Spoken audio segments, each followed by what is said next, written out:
નમસ્કાર, playground the sports show સાથે હું છું જય શર્મા. આજે રમાશે ઇંગ્લેન્ડ અને ઇન્ડિયા વચ્ચે T20 સિરીઝની ચોથી મેચ પુણે ખાતે. જોવા જઈએ તો ઇન્ડિયા 2 અને ઇંગ્લેન્ડ 2-1થી ઇન્ડિયા આગળ છે અને આજની મેચ નિર્ણાયક સાબિત થશે કે પછી સિરીઝની અંદર રોમાંચ હજુ પણ જાળવી રાખવામાં આવશે. એ તો સાંજે જ નક્કી થશે. આજે સાંજે મેચ રમાશે પુણે ખાતે T20 સિરીઝની ઇન્ડિયા વર્સિસ ઇંગ્લેન્ડની. અને આ જ મુદ્દે ચર્ચા કરવા માટે આપણી સાથે સ્ટુડિયોમાં ઉપસ્થિત છે જાણીતા સ્પોર્ટ્સ એક્સપર્ટ અશોક મિસ્ત્રી. T20 હાર્યા બાદ શ્રેણી ફરી એકવાર ઓપન થઈ ગઈ અને પુણેની T20 એકદમ લાઇમલાઇટમાં આવી ગઈ. રાજકોટની મેચમાં 4 સ્પિનર્સ રમ્યા, પણ સફળતા મોટાભાગે વરુણ ચક્રવર્તીને જ મળી અને રન પણ બચાવ્યા. બાકી ખેલાડીઓ ખાસ અસર જન્માવી ના શક્યા. સાઇડલાઇન થયેલા હાર્દિક પંડ્યા પાસે ફરી એકવાર સ્ટાર બનવાની તક હતી, પણ તે તકને તે ઝડપવામાં સફળ થયો નહીં. રન રેટ પણ ધીમો થઈ ગયો હતો અને ભારત હારી ગયું. ખેર આજે નવી સાંજ અને નવી મેચ. ફોર્મવિહીન કેપ્ટન સૂર્યાકુમારની કેપ્ટનશીપમાં ભારત આ મેચમાં જ શ્રેણી જીતી જાય તેવી શક્યતાઓ ખેલાડીઓના પરફોર્મન્સ પર આધાર રાખે છે. ખેર ઇંગ્લેન્ડે તેના ફાસ્ટ બોલિંગ ડિપાર્ટમેન્ટ પર મૂકેલ વિશ્વાસ યથાર્થ ઠર્યો છે. તો આદિલ રાશિદ એકમાત્ર સ્પિનર તેમની ટીમમાં રહેશે, તે સ્વાભાવિક છે. ભારતનો રિંકુ સિંઘ ફરીથી રમવા ફિટ થઈ ગયો છે અને જુરેલને બેન્ચ પર બેસવાનો વારો આવી શકે છે. આ પીચ આમ તો હાઈ સ્કોરિંગ છે, પણ સ્પિનર્સને પણ યારી આપે છે, યાદ છે. આ જ મેદાન પર ન્યૂઝીલેન્ડના સેન્ટનરે ટેસ્ટ મેચમાં 13 વિકેટો લઈને ટેસ્ટ વ્હાઇટ વોશમાં હુકુમનો એક્કો સાબિત થયો હતો. આજે બંને દેશો જીતના લક્ષ્ય સાથે મેદાને ઉતરશે. સૂર્યાને મેચ અને શ્રેણી કબજે કરવી છે, જ્યારે બટલરને નવ ઉત્સાહિત ટીમ સાથે શ્રેણી સરભર કરવી છે.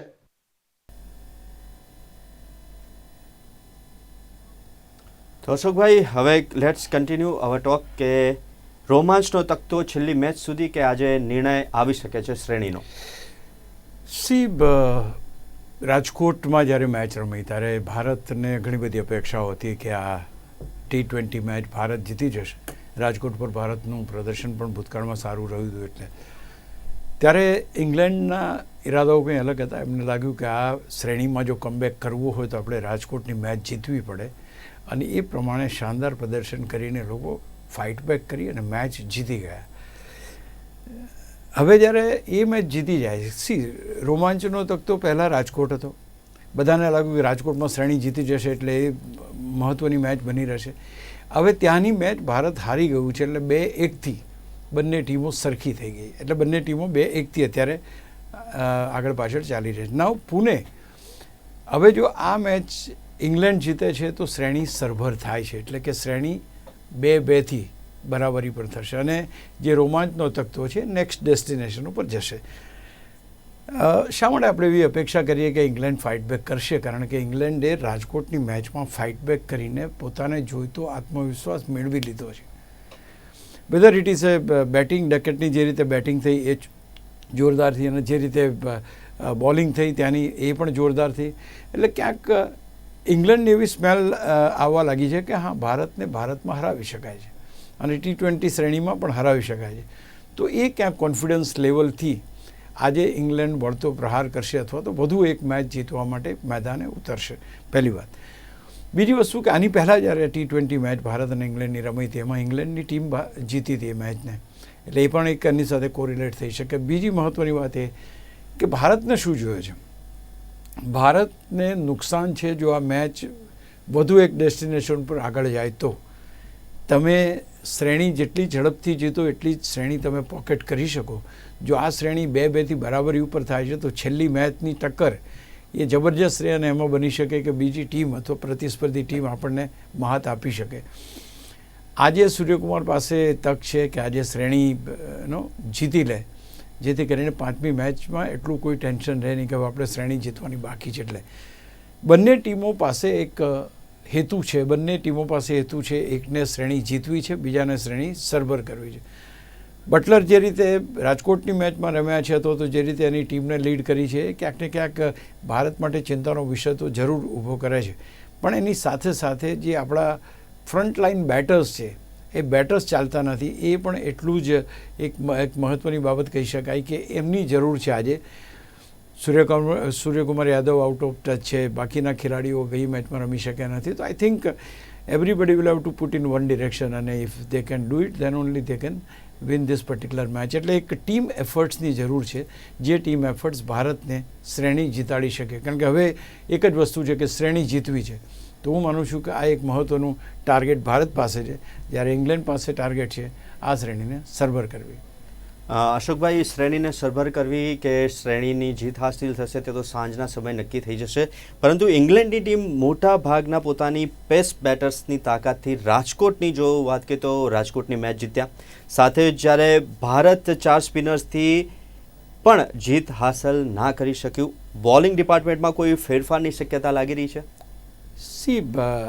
ભારતે 4 સ્પિનર્સને રમાડ્યા, but the wickets have been taken only by Varun Chakravarti. He has taken 5 wickets. એટલે ખાસ કરીને જે બોલિંગ ડિપાર્ટમેન્ટમાં જે બાકીના 3 ખેલાડીઓ હતા, એ 3 ખેલાડીઓનું યોગદાન જેટલું જરૂરી હતું એટલું જરૂરી મળી શક્યું નહીં. પહેલી વાત, એમને ધારો કે વિકેટ મળી છે તો દેવ કન્સિડર્ડ લોટ મેની રન્સ, અને એ ઘણા બધા રન આપીને જ્યારે તમે વિકેટ એ કરો છો ત્યારે વિકેટ મેળવો છો તો it doesn't carry much weightage in T20. કારણ કે T20ની અંદર તો તમારો સ્ટ્રાઇક રેટ જ મહત્ત્વનો છે કે તમે કેટલા રન બનાવો છો. એ સ્ટ્રાઇક રેટ જો તમે રોકી ના શકતા હોય અને વિકેટ ત્યાર પછી મળે પણ ખરી તો એની કોઈ વેલ્યુ રહેતી નથી. અહીંયા બેટર્સના 100 રનની કોઈ વેલ્યુ નથી કે 50 રનની કોઈ વેલ્યુ નથી. અહીંયા કેટલા બોલમાં કેટલા સ્ટ્રાઇક રેટથી રન બનાવ્યા, ધેટ ઇઝ વેરી ઇમ્પોર્ટન્ટ. એટલે તમે 200ના સ્ટ્રાઇક રેટથી રમો છો, 150ના સ્ટ્રાઇક રેટથી રમો છો, તો એ રીતે જોવા જાઓ તો વરુણ ચક્રવર્તી સિવાયના બોલરોએ ઘણા બધા રન આપ્યા, જેથી કરીને ભારતની પાસે જે લક્ષ્ય છે, લક્ષ્ય પણ ઘણું મોટું થઈ ગયું. એટલે ક્યાંક આ બધી બાબતોને અચ્છા now then what England has done. England પાસે બહુ લિમિટેડ રિસોર્સિસ હતા. એની પાસે એક આદિલ રશીદ જ હતા કે જે સ્પિન બોલર છે, બટ એની સાથે ફાસ્ટ બોલિંગને ક્લબ કરીને એમણે એટલું સરસ પ્રદર્શન કર્યું કે જેથી કરીને આદિલની બોલિંગમાં રન્સ પણ જતા નહોતા, અને સાથે સાથે જે ફાસ્ટ બોલરોએ બોલિંગ કરી એનું જે પિચિંગ હતું એ પિચિંગ એટલું પરફેક્ટ હતું કે ભારતના બેટ્સમેનો રન બનાવવામાં અસફળ રહ્યા. એટલે જો આ પરિસ્થિતિ ઇંગ્લેન્ડને પરિણામ લાવી શકતું એમની ફેવરમાં, if this type of combinations wins them the match, તો why shouldn't they go with that. એટલે હું માનું છું કે આ જે પેસ બેટરીની તમે વાત કરી, એ પેસ બેટરી એટલે કે એમના જે 3-4 સ્પેસ બોલર્સ છે એની આપણે વાત કરીએ છીએ, અને they have done A wonderful job in Rajkot match. અને ઓફકોર્સ ભારતના બોલર્સે સારું પ્રદર્શન કર્યું, આપણા બેટર્સ ચાલી ના શકે. એટલે એનો અર્થ એ થયો ઇનડાયરેક્ટલી એ લોકોના બોલર્સનું પ્રદર્શન સારું જોવા મળ્યું. એટલે અહીંયા આગળ કોન્ફિડન્સ લેવલ બંને જગ્યાએ વધ્યું છે. ડકેટે 50 માર્યા, ત્યાર પછી બટલર સારું રમ્યા, બાકીના બેટ્સમેનો થોડા ઘણા રન કર્યા, બેટિંગમાં થોડો કોન્ફિડન્સ ગેઇન થયો છે, બોલિંગ ડિપાર્ટમેન્ટે બહુ સરસ કામ કર્યું, એટલે એમાં પણ કોન્ફિડન્સ છે. હવે તમારે ભારતના આંગણે એટલે ભારતના ઘર આંગણે તમારે હરાવવાનું છે, એ તમારું ટાસ્ક છે. એટલે હું માનું છું કે આ ટાસ્ક જે રીતે રાજકોટમાં પૂરું પાડ્યું મેચ જીતવા માટેનું, તો હું નથી માનતું કે ઇંગ્લેન્ડ એમના બોલિંગ જે છે એની અંદર કોઈ ફેરફાર કરે, અથવા તો એમની જે બોલિંગ ટીમ છે, બોલિંગ ડિપાર્ટમેન્ટમાં કોઈ ફેરફાર કરે. ભારતમાં એક ફેરફાર થઈ શકે છે, સુંદરની જગ્યાએ બીજો એક ખેલાડી તમે લઈ શકો છો, આકાશદીપ કરીને જે છે, એક સ્પિનરની જગ્યાએ ફાસ્ટર આવી શકે છે. અધરવાઇઝ હું માનું છું કે કારણ કે જે રીતની પર્ટિક્યુલર મેદાનની આઈડેન્ટિટી રહી છે, આ પર્ટિક્યુલર મેદાન ઉપર ન્યૂઝીલેન્ડના સેન્ટનરે 13 વિકેટો લીધી હતી અને ભારતના સુંદરે 11 વિકેટો લીધી હતી. ટેસ્ટ મેચ ભારત હારી ગયું હતું. એટલે કહેવાનો મતલબ છે કે અહીંયા સ્પિનર્સને યારી મળે છે. એટલે બની શકે કે ભારત 4 સ્પિનર્સ સાથે જ મેદાન ઉપર ઉતરે, અને એટ ધ સેમ ટાઈમ ઇંગ્લેન્ડની પાસે, કારણ કે એમને તો ઓપ્શન પણ ઓછા છે, એટલે એમના જે પેસ બેટરી છે એ પેસ બેટરીને યથાવત રાખે અને આદિલને રશીદને લઈને એ લોકો મેદાન ઉપર એવી પૂરેપૂરી શક્યતાઓ છે. ભલે મેદાન સ્પિનરોની યારી આપે છે, પણ અહીંયા રન પણ બની શકે છે. એટલે લેટ સી કે આગળ કેવા પરિણામો આવે છે. અશોકભાઈ, તમે સૂર્યાની પણ વાત કરી, સૂર્ય યાદવની, તો છેલ્લા ઘણા સમયથી આપણે જોઈએ છે કે વન ટાઈપના શોટ્સથી જ એ આઉટ થઈ રહ્યો છે, અને તેને લઈને ઘણી બધી ટીકા પણ થઈ રહી છે. તો આ વખતની આ મેચ તેની ઉપર યાદગાર ઇનિંગ બનાવી શકશે કે યાદગાર બેટિંગ બોલિંગ બંને રીતના આપણે એને જોવા જઈએ તો એની અંદર સૂર્યકુમાર આ વખતની આ મેચ તેની માટે ટર્નિંગ પોઈન્ટ સાબિત થઈ શકશે? ને ખેર બોલિંગ તો સૂર્યકુમાર કરતો જ નથી, એટલે બોલિંગની આપણે વાત કરવાનો કોઈ મિનિંગ જ નથી. પણ બેટિંગની જો વાત કરો તો Suryakumar has failed in the last 3 to 4 matches, અને એ ક્યાંક ને ક્યાંક ભારત ઉપર દબાણ વધારે છે.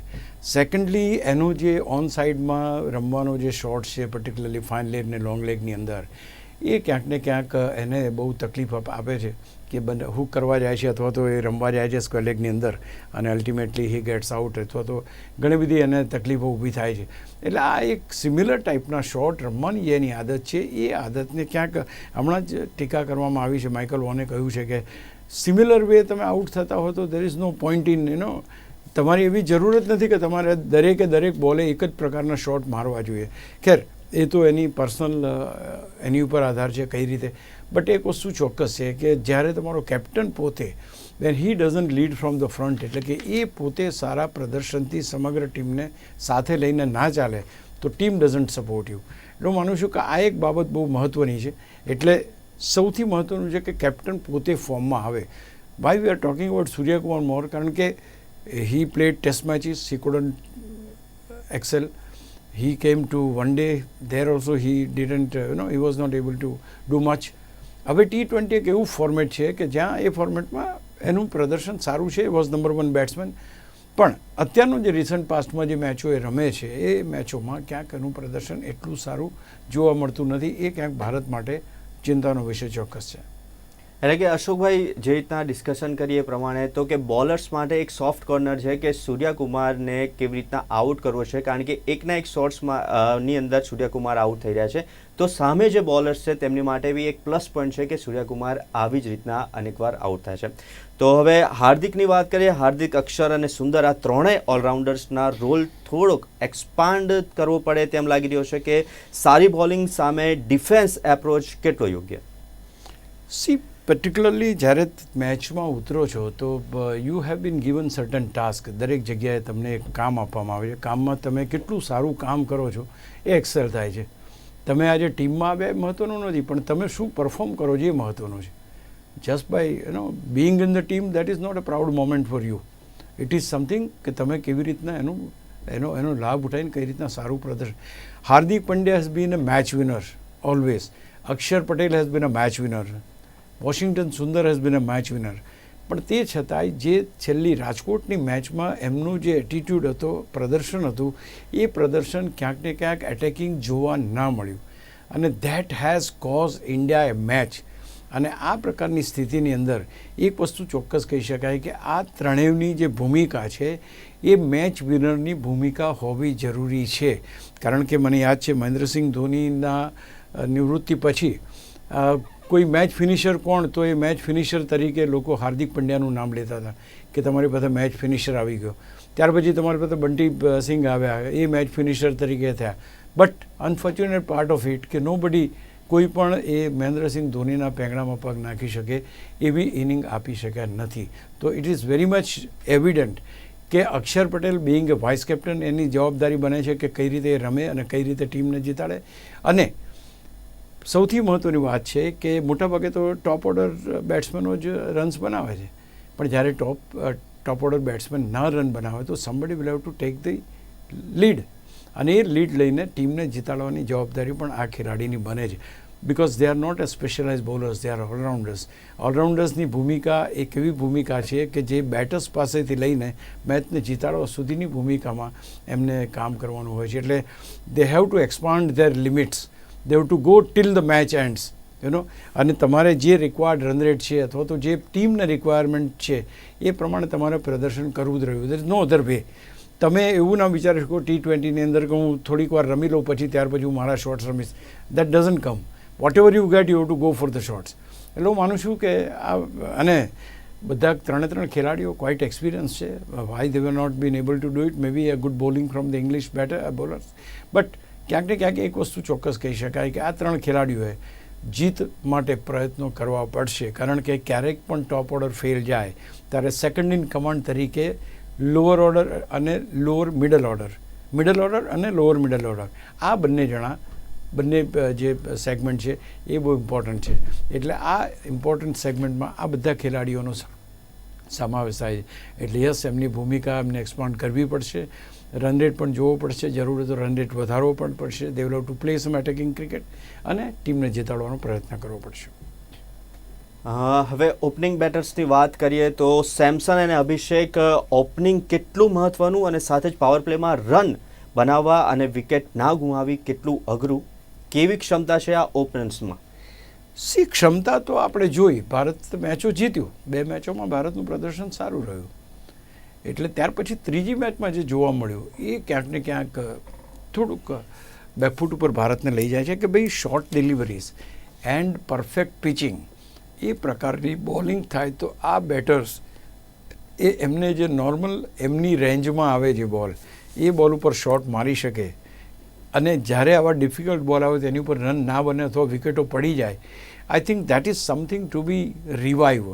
એમણે પહેલી બીજી મેચનું પરફોર્મન્સ ધ્યાનમાં લેવું પડશે અને તે ટુ એન્શ્યોર કે ભાઈ એક સારું ટોટલ મળે. કારણ કે જેમ તમને મિડલ ઓર્ડરે લાસ્ટ મેચમાં હરાવ્યા, આ વખતે બી એવું થઈ શકે. તો તમારે ટોપના 4 બેટર્સ જે છે, સંજુ છે, ત્યાર પછી અભિષેક છે, ત્યાર પછી તમારી પાસે સૂર્યા છે અને ત્યાર પછી તિલક વર્મા છે. This 4 will have two ensure that they are doing more of એ ધીસિંગ અને રન્સ વધારે બનાવે તો જ હું માનું છું કે આ ટીમ જીતી શકે. એક કમ્બાઇન્ડ એફર્ટ્સ ટીમના જરૂરી છે. હવે મેઇન પોઈન્ટ ઉપર આવીએ અશોકભાઈ, તો ટોસ કેટલો મહત્વનો, પીચ કોને કરી શકે છે મદદ, પુણેની પીચ જે છે તે કોને મદદ કરી શકે છે અને ખાસ કરીને શું રહી શકે છે સ્પિનર્સનો રોલ આ મેચમાં? બેસિકલી સ્પિનર્સનો રોલ તો આપણે હમણાં જેમ વાત થઈ કે ભાઈ ટેસ્ટ મેચની અંદર સારું પ્રદર્શન કર્યું છે, 170ની આસપાસનો સ્કોર આ મેદાન ઉપર થઈ શકે છે અને આ મેદાન at the latter stage spin બોલિંગને મદદ પણ કરે છે. એટલે અહીંયા આગળ સ્પિનર્સને અથવા તો ઓછા સ્પિનર્સથી રમવું એ ભારતને કદાચ બહુ અનુકૂળ નહીં આવે.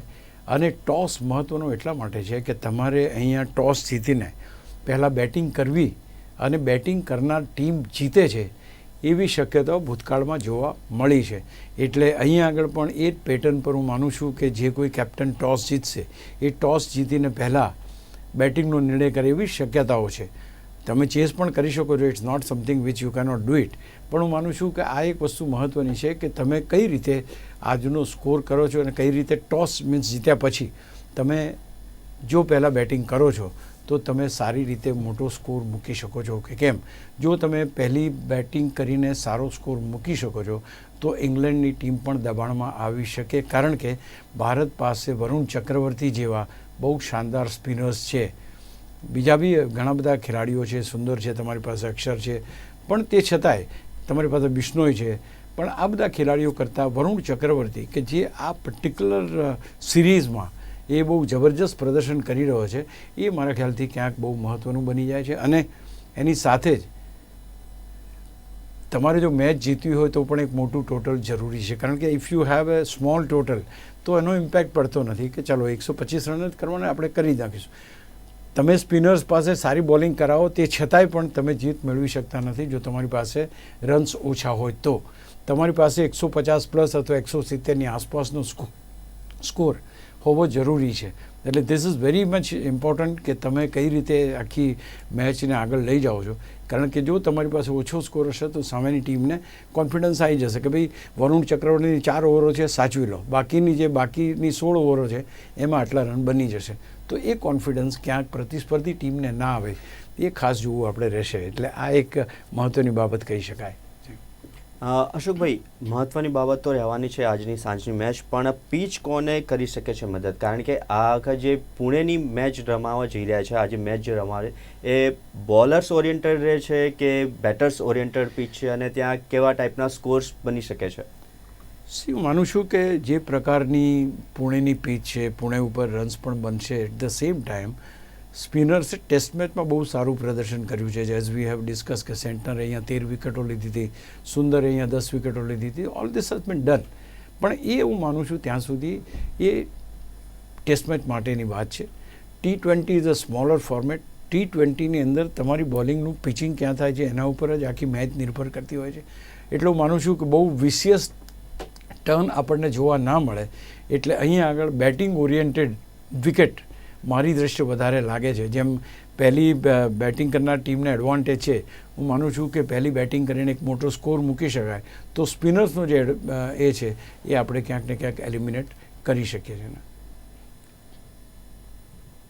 તો પ્લેગ્રાઉન્ડ ધ સ્પોર્ટ્સ શોમાં અશુભાઈ આજે અમારી સાથે ચર્ચા કરવા માટે જોડાયા તે બદલ ખૂબ ખૂબ આભાર. તો આજે રમાશે T20 સિરીઝની ચોથી મેચ પુણે ખાતે અને આ મેચ નિર્ણાયક સાબિત થશે કે નહીં તે તો આવનારો સમય જ બતાવશે. પ્લેગ્રાઉન્ડ ધ સ્પોર્ટ્સ શોમાં બસ આટલું જ. આવતીકાલે ફરી મળીશું નવા વિષય સાથે. ત્યાં સુધી મને આપશો રજા. નમસ્કાર.